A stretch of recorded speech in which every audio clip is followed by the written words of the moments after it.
Talk 212. Maharishi observed, Pradakshina, the Hindu rite of going round the object of worship, is all is within me. The true significance of the act of going round Arunachal is said to be as effective as circuit round the world. That means that the whole world is condensed into this hill. The circuit round the temple of Arunachal is equally good, and self-circuit, that is, turning round and round, is as good as the last. So all are contained in the self, says the Ribhu Gita. I remain fixed, whereas innumerable universes, becoming concepts within my mind, rotate within me. This meditation is the highest circuit. 20 June 1936. Talk 213. Mr. B.C. Das asked why the mind cannot be turned inward in spite of repeated attempts. Maharishi, it is done by practice and dispassion, and that succeeds only gradually. The mind, having been so long a cow accustomed to graze stealthily on others' estates, is not easily confined to her stall. However much her keeper tempts her with luscious grass and fine fodder, she refuses the first time.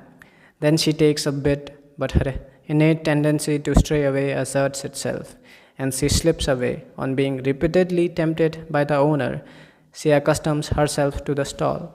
Finally, even if let loose, she wouldn't stray away. Similarly, with the mind, if once it finds its inner happiness, it will not wander outward. Talk 214. Mr. Eknath Rao, a frequent visitor, asked, are there not modulations in contemplation according to circumstances? Maharishi, yes, there are. At times there is illumination and then contemplation is easy. At other times, contemplation is impossible even with repeated attempts. This is due to the working of the three gunas, qualities in nature.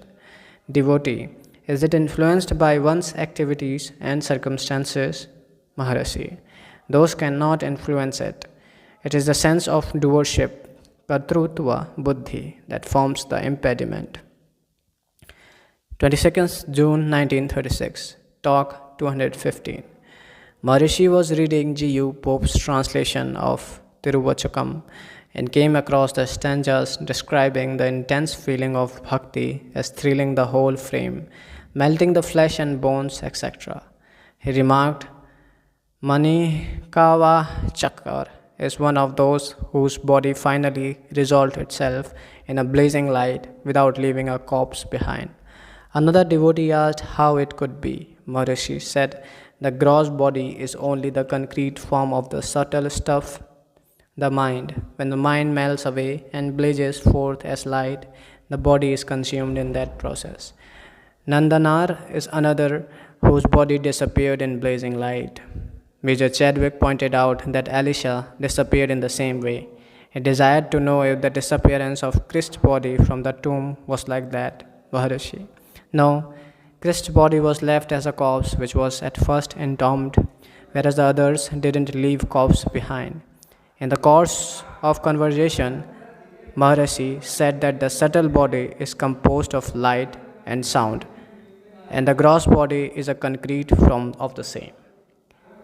The lecturer in physics asked if the same light and sound were cognizable by senses. Maharishi, no, they are supersensual. It is like this. They are ultimately the same. The subtle body of the Creator is the mystic sound, pranava, which is sound and light. The universe resolves into sound and light and then into transcendence, param.